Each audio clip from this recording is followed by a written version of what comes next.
গল্পের নাম একদিনে কিছুই হয় না।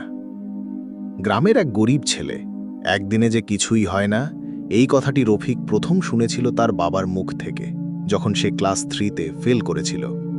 সেদিন সে চুপচাপ বসেছিল উঠোনের এক কোণে, বাবার হাতে কাস্তে, মুখে ক্লান্তি, তবুও চোখে ছিল দয়া ভরা আত্মবিশ্বাস। বাবাকে দেখে ছেলে জিজ্ঞেস করল, বাবা, কি হয়েছে তোমার?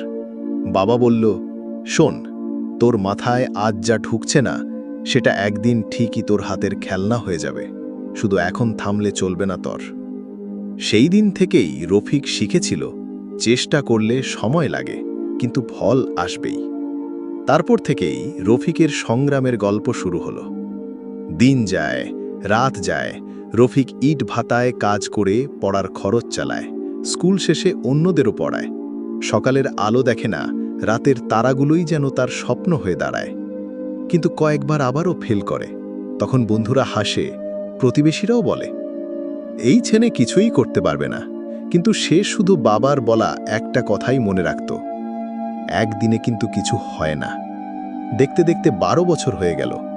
12 বছর পর যেন রফিকের সফলতার দেখা মিলল।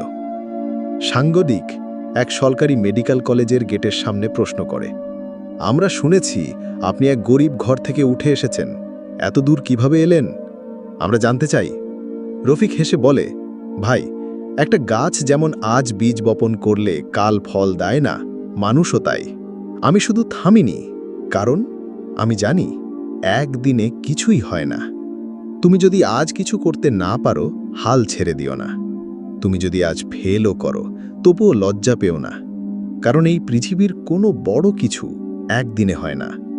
কিন্তু যে হাল ছাড়ে না, একদিন সে ঠিকই ইতিহাস হয়ে ওঠে। Subscribe to my channel.